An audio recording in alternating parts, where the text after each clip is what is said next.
Estamos en la planta baja del edificio de la Cámara de Diputados.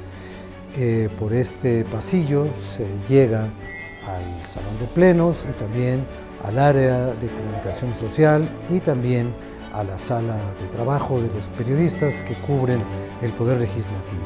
Esta es una sala de conferencias donde los reporteros hablan con los legisladores o con los invitados de la Cámara, y esta sala lleva desde hace unos meses, durante esta legislatura, así se le impuso, el nombre del periodista Miguel Reyes Razo, que es cronista de dos poderes, bueno, de tres poderes.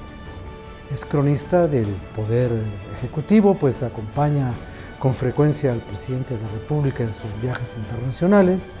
Es cronista del Poder Legislativo, cosa que ha hecho durante mucho tiempo en la crónica parlamentaria, que es un género prácticamente en desuso, y pues es cronista de su propia historia, que es sumamente entretenida. De ella no nos vamos a ocupar ahora. Hoy solamente quiero ofrecerle a usted una recopilación de las crónicas de Miguel Reyes Razo que se han transmitido en este programa desde el Congreso durante el último año. Si usted ya las vio, las recordará con gusto. Si usted no las ha visto, encontrará puntos de vista interesantes sobre cosas que ya ocurrieron, pero que de alguna manera recobran su vigencia. Gracias. Pasemos a la sala.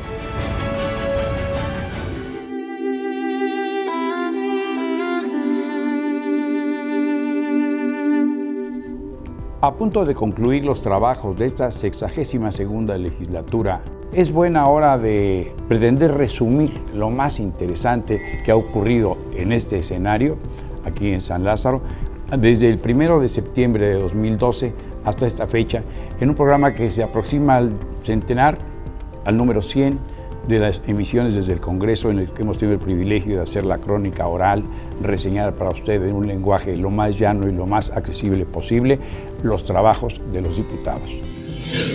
Mediados de diciembre concluye ya el periodo ordinario de sesiones de esta 62ª legislatura, su segundo periodo ordinario, que comenzó el día 1 de septiembre de este presente año, ya casi agónico, 2013.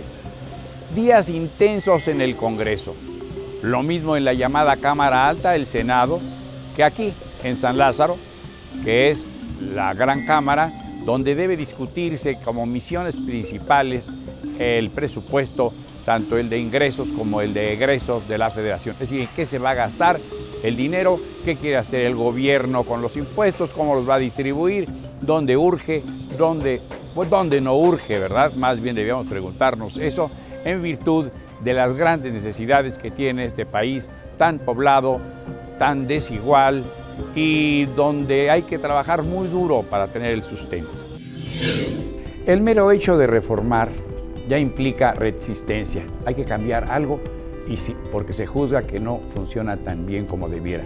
Hay otros que opinarán distinto. Y eso ocurrió con las reformas que presentó ante el Congreso, iniciativas o que surgieron del propio Congreso en relación a las reformas que se discutieron aquí en torno a lo hacendario, a lo energético, a lo educativo, etcétera, etcétera. ¿Y qué dijimos entonces de ello? Recordémoslo. Las nuevas leyes. Esas nuevas leyes que llevó aquí, por ejemplo, la reforma, la laboral. Bueno, se suscitó una dificultad. Algunos diputados tomaron aquella tarde la tribuna. Quien presidía la mesa directiva, que era Jesús Murillo Caram, ideó con todos los partidos, pues hacerla dentro del propio salón, pero desde un palco. Es decir, los diputados no abandonaron su sede y pudieron sacar adelante entonces la reforma laboral. Y así se discutió aquí la reforma educativa, que sigue en un proceso de gran revolución, porque lo que se pretende, lo que quiere es que los niños, los jóvenes, los que vienen, tengan una gran calidad en la educación, una educación de calidad. Y desde luego que por razones históricas, por razones que están en la mente de todos los mexicanos y en la mejor tradición nacional, la defensa de nuestro petróleo, el gran energético, ese que López Velarde dice que los veneros del petróleo nos los dio el diablo. Bueno, pues ese fue un gran motivo porque se está en juego la riqueza nacional. Empero, la reforma energética, tan anunciada, tan aplazada y tan discutida, salió adelante desde aquí, desde San Lázaro y también desde la Cámara de los Senadores. Sin embargo, y pese al valor histórico de nuestro petróleo y la reforma energética que nos hacía recordar y esgrimir a muchos el valor de la expropiación petrolera, esta nos provocó los siguientes puntos de vista en bien del país. Veamos.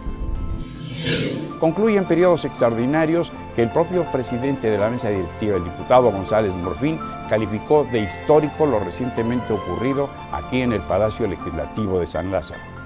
Fue una sesión dilatadísima, prolongada, para poder normar el futuro de la energía, sus usos, su explotación, su exploración, su encuentro, su búsqueda, su comercialización, cómo va a afectar a aquellos que la descubren, a aquellos que la investigan, los geólogos, los individuos que entran en las profundidades, ya no solamente de la tierra, sino de los mares, para encontrar yacimientos petrolíferos, yacimientos minerales capaces de convertirse en petróleo y estos a su vez en una riqueza explotable y que, como se ha visto a lo largo del año 38 del siglo pasado, ha sido sustento fundamental de la economía nacional, el petróleo. Desde luego que las grandes iniciativas que propiciaron a través del Pacto por México, el Pacto de México, se presentaron ante esta Cámara y llevaron un buen rato de discusión. Ya en el año 2013 fue cuando comenzaron a ocurrir estas reformas discutidas aquí en San Lázaro, de las que está la energética como una de las más importantes, las más trascendentes, discutidas, sin que por ello la reforma educativa, que todavía en nuestros días sigue siendo tema de profundo debate entre la sociedad y entre actores del proceso educativo, se sigue manteniendo, ocurre este permanente debate, pero así empezaron a surgir las reformas en el segundo periodo de esta 62ª legislatura. Repasemos pues estas discusiones sobre las primeras de las 11 reformas, 11 o 12 reformas que se efectuaron en estos años recientes aquí en San Lázaro. Pues ya están allí, son 11 reformas estructurales. Ya dejaron de ser una mera idea, nunca fueron una ocurrencia, ya dejaron de ser abstracción, ya no es algo que esté madurándose intelectualmente, ya no son objeto estas reformas, sino de verdadera decisión de quien las impulsó, el Ejecutivo y ahora el Legislativo, para ponerlas en marcha ya. Se anuncia una gran apertura para el campo mexicano, para la agricultura, créditos, subsidio para cultivo de la tierra, pero con técnica, con riego, con buena agua, con fertilizantes, con dineros, con mercados y también el conocimiento. Pregúntele a su diputado. Pero también hubo que acudir en emergencia nacional a resolver qué se opinó, qué se dijo en septiembre del 2013. A partir del día 14, 15, la noche del grito, ya había alarma. Vamos a ver qué se comentó, qué provocó ese suceso. Las nubes, nubes por las que suspiran los campesinos que siembran de temporal, aspiran a que se queden, se precipiten y refresquen la tierra reseca para que surja la mazorca, el maíz. Agua que, bien sabemos, es la vida. Sin vida imposible, sin agua imposible la vida.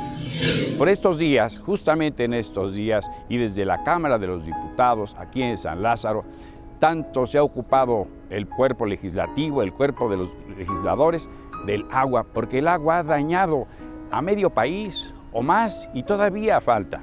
Nos avecinan días muy acuosos, no solamente húmedos, torrenciales, de diluvio, grandes aguaceros están precipitándose sobre toda la patria mexicana. Hoy los mexicanos vivimos una verdadera catástrofe, una hora de emergencia nacional. Está más allá de los quebraderos de cabeza cotidianos que cada ciudadano, que cada ser humano enfrenta cada día. de los soponcios en que a veces nos vemos, de las urgencias en que nos acorrala la necesidad, la escasez de dineros, de trabajo, de oportunidades. No, lo de hoy golpea, tiene que ver, llama a todos los mexicanos. Cae el agua sin cesar, cae el agua casi sin pausa, cae el agua que se extiende. Estas aguas han acarreado grandes y acarrearán grandes males a nuestro país en esta hora. Es la hora de la gran solidaridad nacional.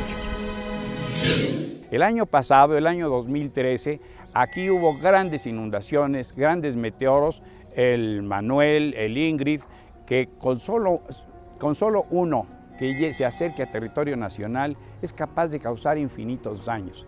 Pero, oh paradoja, de las grandes lluvias, de los grandes torrentes, de esos aguaceros casi bíblicos para hacer el arca de Noé, de esos depende este país y sus habitantes, claro, hasta en un 65%, 2/3 del agua que consumimos, de la que empleamos para cultivar y extraer alimentos de la tierra, que broten, que froten, que se cultiven, de allí, de la tierra, necesitamos el agua. Y esa agua debe ir a las presas, y esa agua debe ir a los surcos, y debe ir a los distritos de riego para poder alimentar a esa amplia población mexicana. No está lejos septiembre del 2013, ni se olvidan tan fácilmente los desastres naturales que cayeron sobre el país entero, o muy buena parte del territorio nacional, a causa de huracanes como Ingrid y como Manuel. Es estrujante, es casi inverosímil la forma en que esas aguas van doblando, van venciendo, van corrompiendo, van haciendo cada vez más frágil la estructura del acero más duro que puede imaginarse, hasta hacerlo caer. Aquí seguimos, espérenos.